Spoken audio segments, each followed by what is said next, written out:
Hello everybody, my name is Jason of Bad Orc Miniatures of the youtube.com channel Bad Orc Miniatures.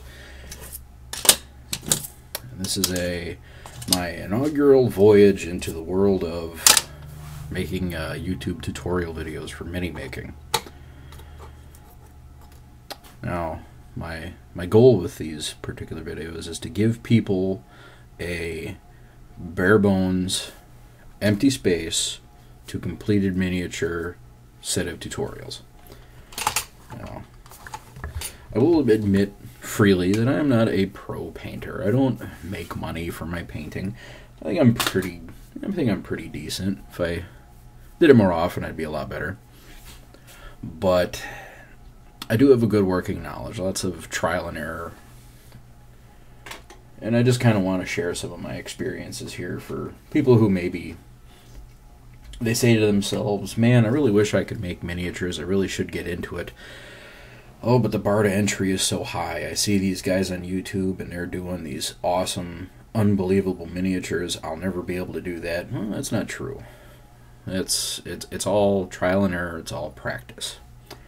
But with this video in particular, what I'm going to try to do is set you up with the absolute basics. What you need to go from this point of empty space to a finished miniature. And just to make it sound like seem like I'm not completely talking out of my bum, as I screw up my camera here, pardon me. There we go. I'll show you a few of my completed works. This is, of course, the High Elf General, yes, from the Island of Blood box set. And I do deal primarily with Games Workshop miniatures. I just tend to find that they're some of the highest quality plastic kits you're going to find out there, and even the metal kits too, as a matter of fact. But very proud of this one. It turned out really good.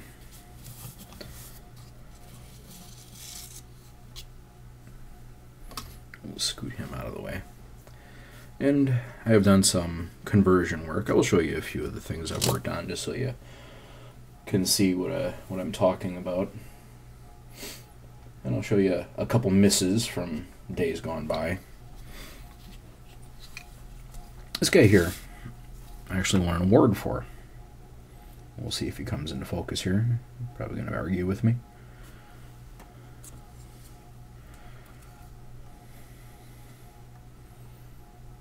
Yep, he's arguing. There we go. This is, of course, the Orc Commando Knob. Games Workshop, of course.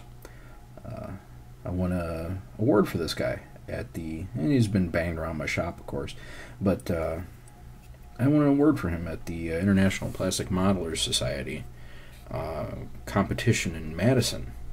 It's a nice little glass award with a little plaque on it. It's kind of nice. But this is one where this is my first real attempt at just meticulous showcase painting. Just carefully doing everything, doing it all right, doing it every step of the way it needed to be. You know. This is a little bit of conversion work and a little bit of bad painting at the same time. There we go, in focus. The gut plate here, the little orc sigil, is all green stuff, actually. Combination of green stuff for the horns, and this little centerpiece here is actually a piece of plastic card that I carved down and glued to it, and then for some reason I thought, hey, it'd be cool to melt it with a lighter, and then after I redid it, I glued it down and let it alone. And he's about half done. And he's also, as you can see from where I was painting with just diluted paints instead of actual washes. It's something I'll cover later. Here's a little bit of freehand design work on the back. I do also draw as a hobby, so that does help. It's certainly not necessary to enjoy miniature painting, but they carry over pretty well.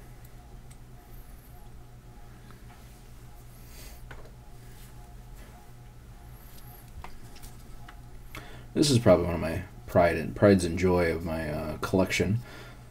Not for any particular reason. He certainly has a barrel full of issues that I should address at some point. But this is my custom Space Marine Chapter Master, or Captain, whatever I'm playing him as, based on my World of Warcraft character, which is where the blue and the gold is coming from. It might not show up as gold on film. That's okay.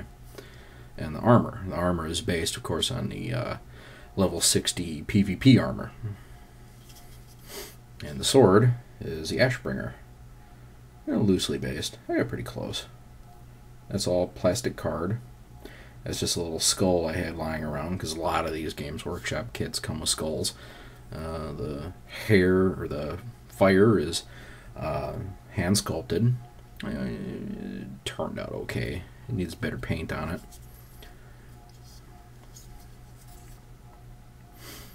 There's this little piece of plastic here to do the Terminator honors. The base figure is actually Captain Lysander of the Imperial Fists.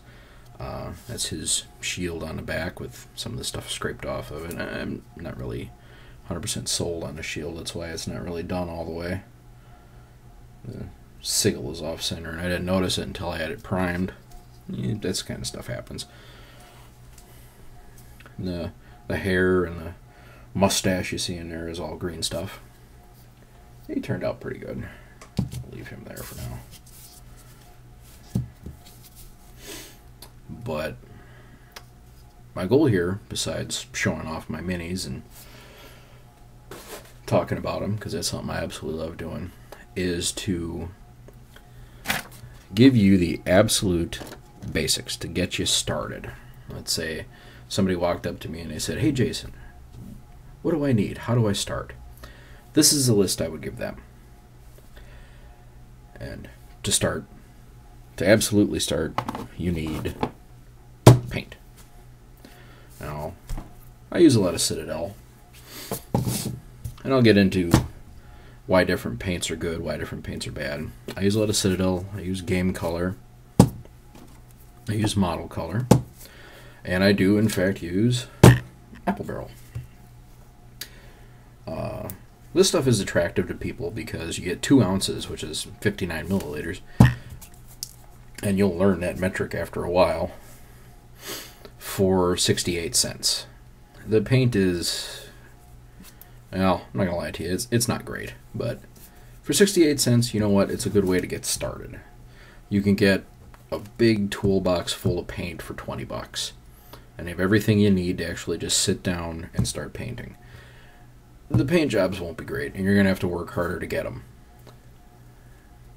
But, you know, it's a good starting point. Whoops. Easy there. Get these out of the way.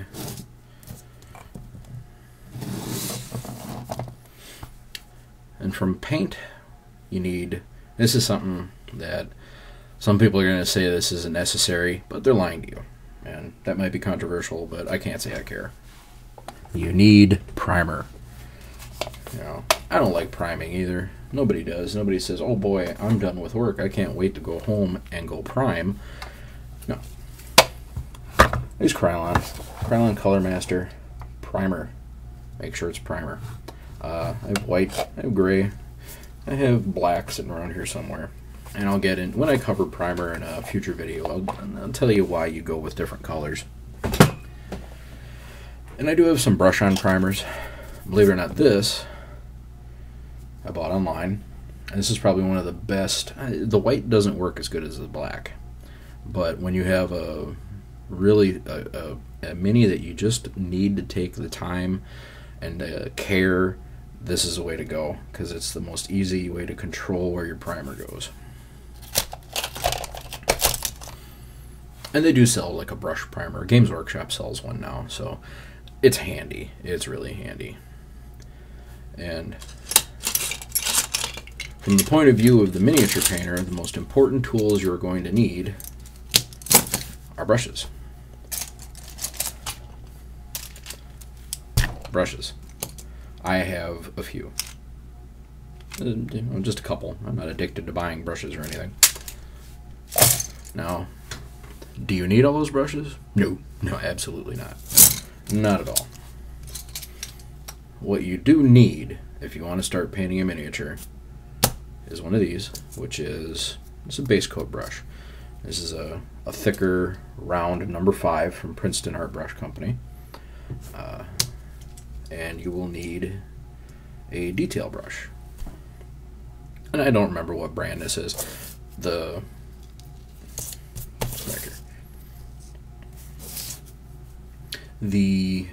paint was chipping off of it. It's a great brush, but the chip was painting off, so I covered it in electrical tape. Couldn't tell you who made it. It's a real shame because I'd like to get more. These 2 brushes are going to be your workhorses. These are what you need to get started. Outside of that, every other brush you have is really a luxury. As this brush wears out, you promote it to doing only washes or to doing only really heavy dry brushing, because once you start doing dry brushing and washes, that brush is pretty much toast.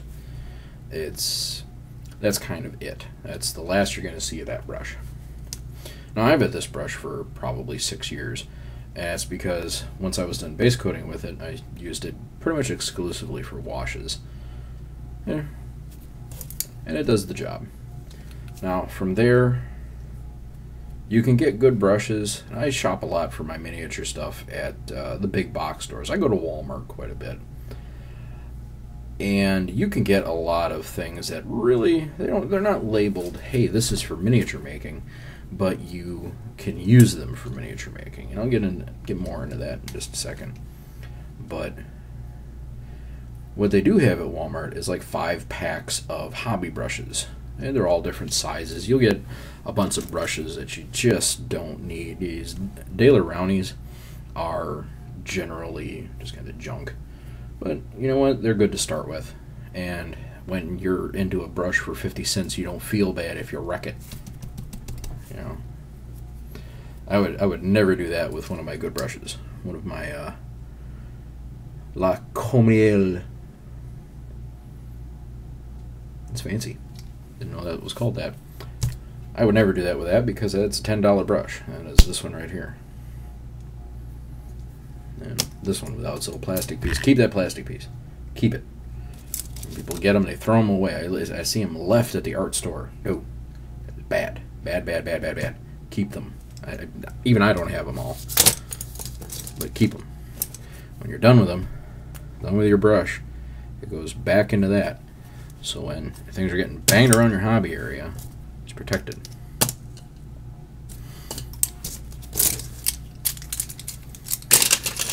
A lot of information all at once. But so far, you need paint, primer, spray primer, bottle primer, and a brush. Now, this really is the absolute bare minimum you would need. I mean, well, that's not necessarily true. You need glue too, but we'll get to that in a second. But with these things, if you buy a kit of any of the boxed starter sets, the Island of Blood, those are all push fit, so you don't need glue. Here's one of the miniatures actually, and all the pieces here are push fit. There's nothing here that needed glue. You just push them together and they're done, and you just prime them and paint them.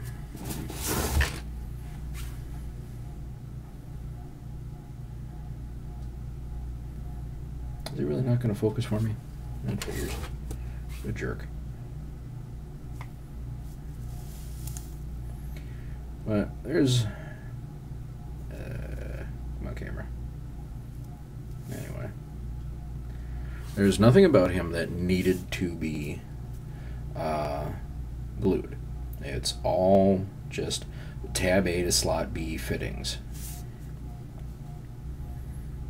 And from there, it was just painting. And he's about half done.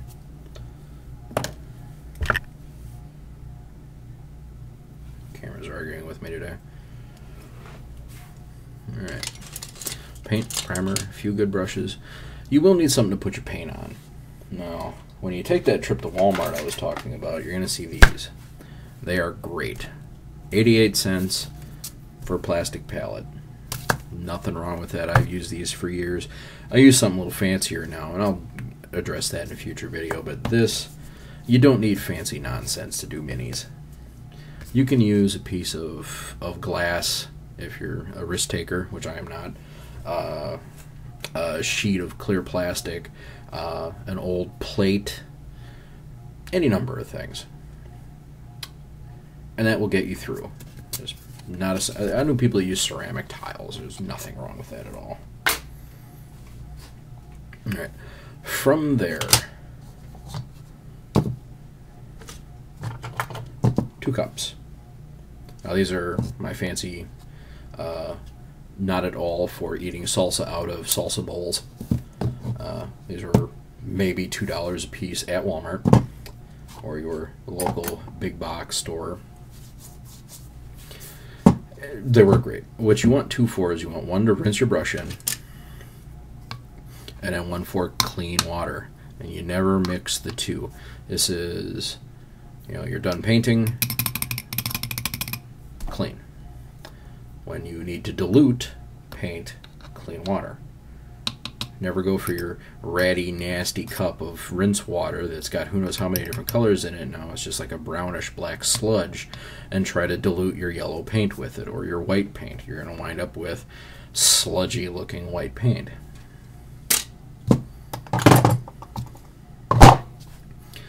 Also, don't make the mistake I made and use a coffee cup, because at some point you're going to drink a cup of coffee and you're going to sit down and you're going to go, oh, I'm thirsty, and then you will reach out and grab your dirty brush water and drink it.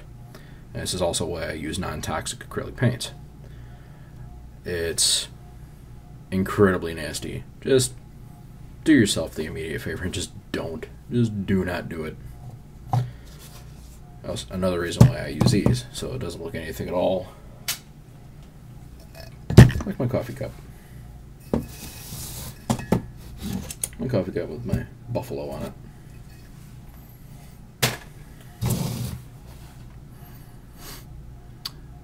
Now next up, this one seems a little obvious, but it's always worth covering. You need a work surface.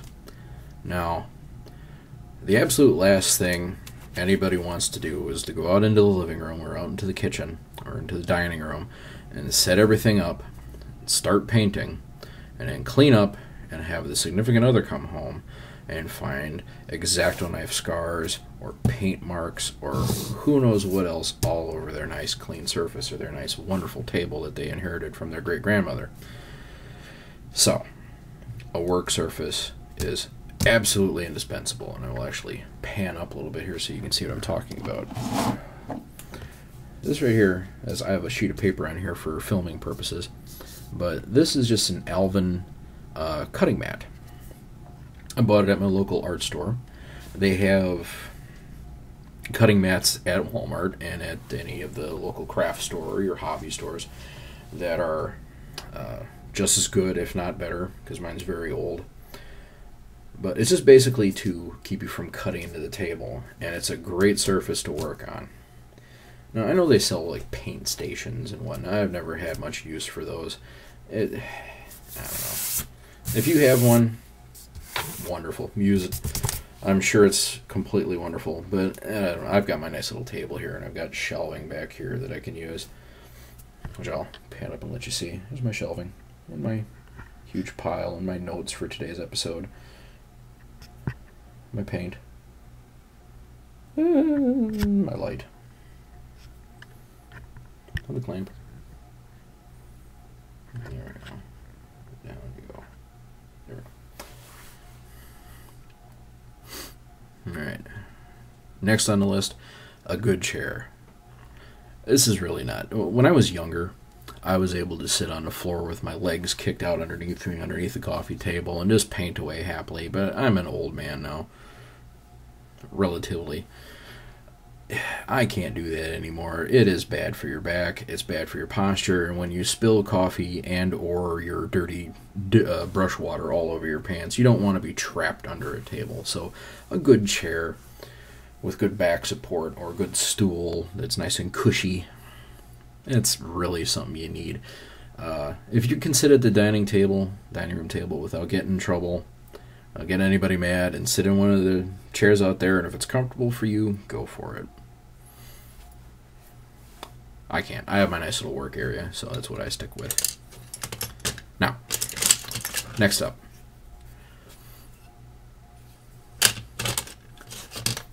After the good chair, this is the next most important part. The hobby knife. The brand non-specific hobby knife. Totally brand non-specific.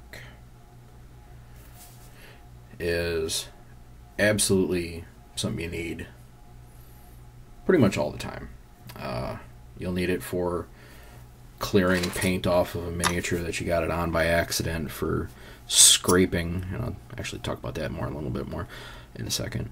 And of course cutting any number of different projects, removing items from their sprue, clearing flash. Yeah, you have to have one of these, and you have to have replacement blades. Don't do what a couple of people I've known done, just use the same old blade for years and years and years. I don't know how they do it. I can't go a weekend on the same blade. I can't go an hour on the same blade, and sometimes if I'm doing a lot of heavy conversion work. Pardon me. Use a sharp blade and cut away from you. I'm going to go through, just do one or two little things of blade safety here, just because. Alright, now, I had some spruce in here. Yeah, use this piece. Alright, here's my little piece of sprue. Let's say I wanted this piece right here, right? This is from the Blackwork Regiment set. Using a sharp knife, sharp blade, cut. Don't do this. Don't cut like this and go, because, well, what's right here? What's right behind that blade? Sharp end. Finger. I'll tell you from personal experience, that hurts a lot. So, cut away from you. You know, always away. If you can possibly help it. Now, there'll be some instances where you absolutely have to cut toward yourself. Just please be really safe. Be as safe as you possibly can be. You keep that blade sharp, and you try your best to keep it pointed away from you. And it's just that easy. You know, then you have your blade away from you, and you trim the plastic. Now it looks like my finger's really close here, but turn it this way, see what I'm doing. It's like that. Finger's out of the way, so if I suddenly slipped, it would just go past. You know.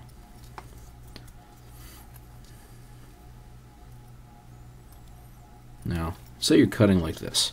I do this a lot. I do a lot of cutting like that, or I got my thumb in there. And I've cut this part of my thumb more times than I care to remember.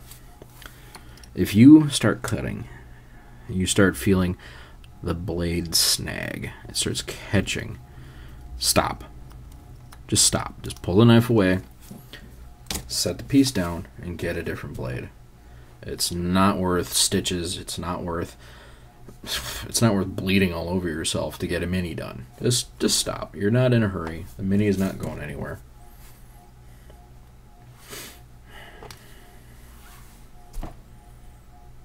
Now what's this? This looks like the bad idea. And it is. But I'll tell you why it's a bad idea. This is an old blade. Barely has any tooth left to it. And I use it for one purpose and one purpose only. And that is for scraping. And when I have my handles sitting next to each other, that's why this blue tape is on it. This is my scraping handle. And you'll wind up with just edges that you want to scrape. Seams, ridges, mold lines. It just needs some scraping. And this way, this kind of preserves your blade. This blade stays sharp for cutting. This blade stays crappy until this blade isn't good anymore. Then you throw it in here. This one I snapped off. I'm not really sure why, just to try it out so I have more blade to use.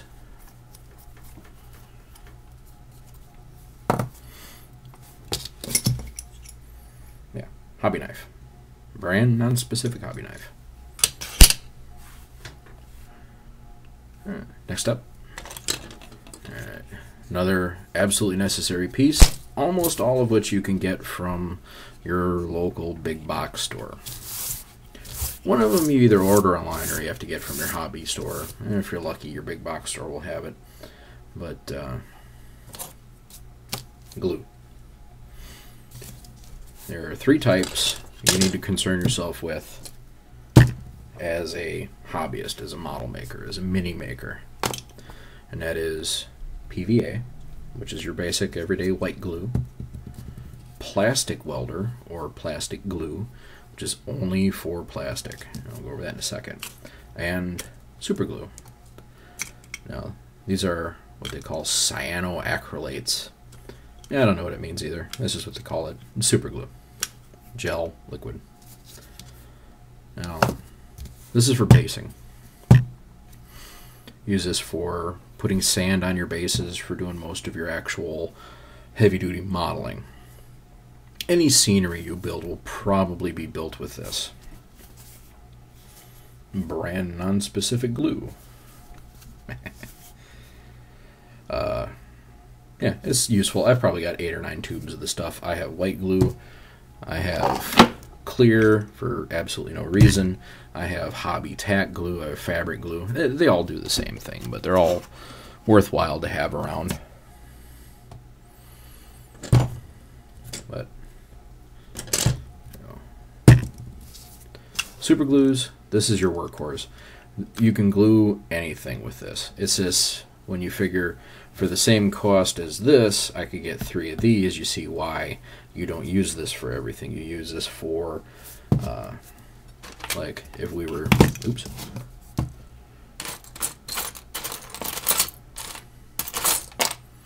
Look here. This is the back end of a Chaos Warrior.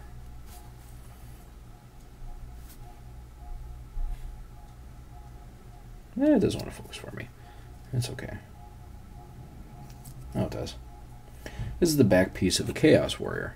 And if I was to glue his arms into these little sockets, he stands like this and he's got his hands straight out like that with his sword. You could use plastic glue, but I would use super glue for that. Just a little tiny drop in each little orifice there. And it would get the job done.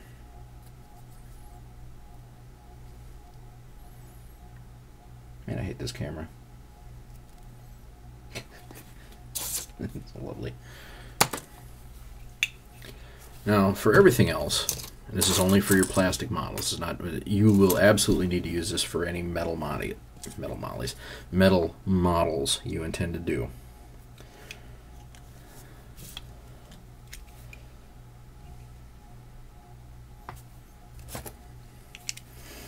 This is. There's just no other way to put it. Metal needs to be glued together with this stuff. This won't work, and this won't hold. So that's just the way of it. There's no other nice way to put it. I put the date on this. It lasts for a while if you can't tell. But this is brand non-specific plastic glue. Every company makes some of it. Every company that's associated with miniatures or model making uses this. This is what you used to use when you'd get a model car kit and you'd spray it all over the place and shake the box and hope a car fell out. Maybe that was just me. But this is only for plastic. Only. Like if you wanted to take this Orc Maneater hand, or Orc, this might be an iron gut, and you wanted to glue it to this guy's forehead, plastic glue, because it will melt the plastic and glue it together. You could super glue it, but for doing plastic pieces on the floor, it's the best thing to use. That's just the best thing to use.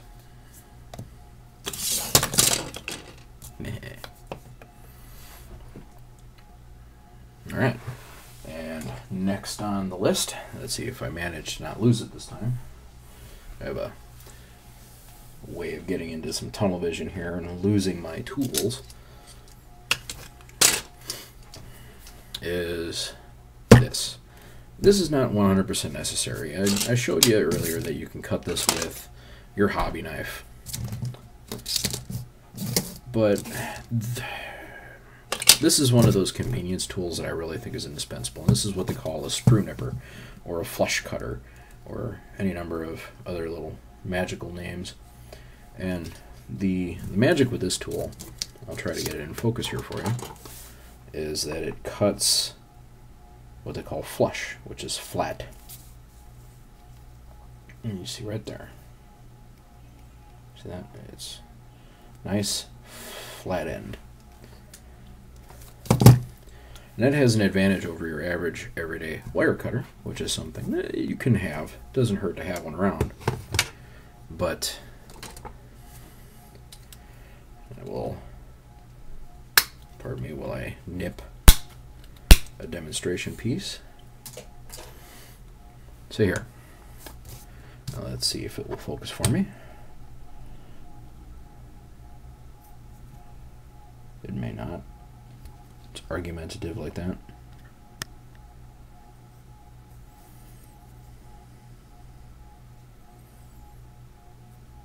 Yeah. But when you're cutting with, there we go. This is your bolt cutter or wire cutter or any number of things. This really isn't built for cutting per se. When it cuts something, it actually, you see that? See what it's doing there? It is not actually cutting, it's actually just kind of squashing it. It's tearing it apart. And when you're trying to cut a piece away from the sprue, what it's actually doing is it's like ripping it apart. And another disadvantage to that is when you finally do cut it, it flies out. You know, flies across the room. That thing lands into my coffee cup. You take the same piece where it's all mushed and torn up, and we take our sprue nipper or flush cutter. Right here. See if it will focus for me. You'll see a little bit of a difference. Nice and easy. You still get a little bit of that squashy distortion, but you'll notice that it leaves a nice flat edge. And when they're new, mine is a little old and beaten, it's almost, you don't even need to file it really. Nice and easy. And it's really something, it's really almost, and I hate to use words like indispensable, but it's hard to go without it once you get used to it.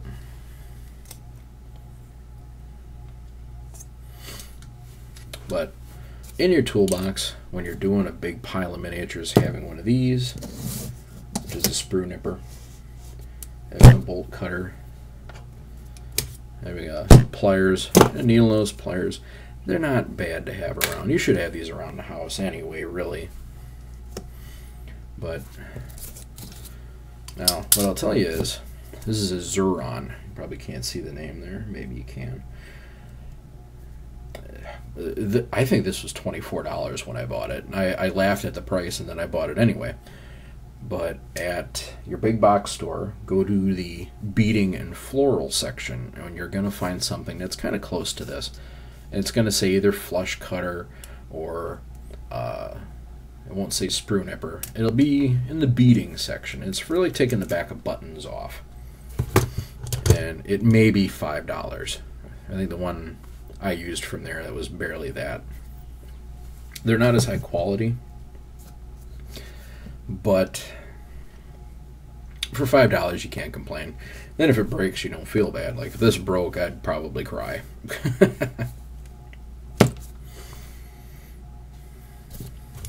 Alright. Now, from there, I'm going to get into some actual, these are really, honestly, optional tools. And I'll go through a little bit of a spiel with them. Figure out where I can put my pliers. Never had them all in one place. I'll show you here, these are tools that are absolutely not necessary, but nice to have. And I'll just pile them all up. This is a razor saw. This is by, I think, the Midwest Modeling Corporation. Absolutely not necessary, but nice. As you get into more customizations, you'll figure out what to use it for. A scissor, and a slightly larger scissor, a roll of tape. They're not bad to have around.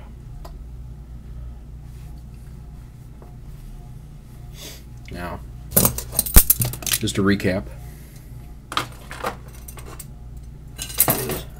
Oh, what other thing here? This right here. This is one of those 50/50 items. This is a needle file. And this is, if you're going to do a lot of metal miniatures, it's going to be really handy to have. Because a lot of the older models and a lot of the older molds, you wind up with a mold flaw called a mold line. And what it is when the two mold pieces come together, they may not be actually 100% on. And when that happens, you wind up with a ridge. And that's what the needle file is for. You can file that ridge down with it. There's no actual mold flaw there. I'm just filing it because I hate this guy. He always looks at me funny. Handy to have. You can buy them in 10 packs and they'll be all different kinds. This is the paddle one. There's round and triangle, square, oval, half moon. Yeah.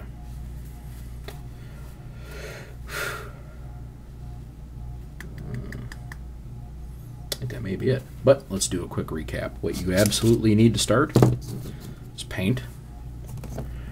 Whatever particular kind tickles your fancy.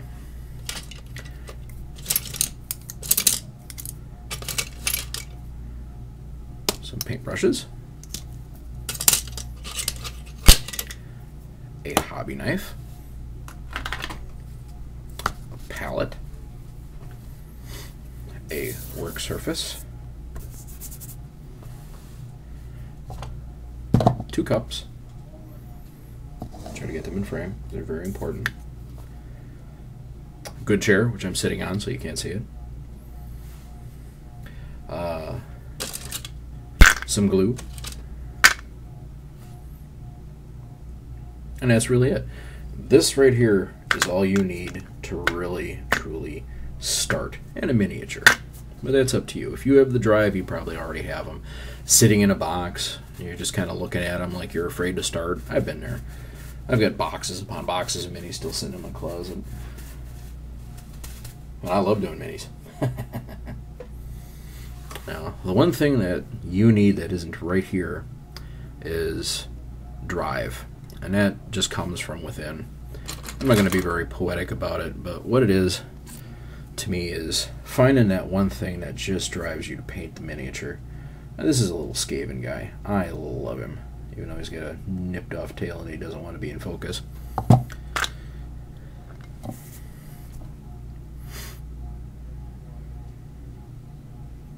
And that's really it. This is all you need. To get a decent set of paints, if you want to buy a Games Workshop Citadel paint set to start with, you might be out a few more bucks than if you bought a bunch of apple barrels. You're going to have better paint, and I'll get into that in a future video. But this is really all you need.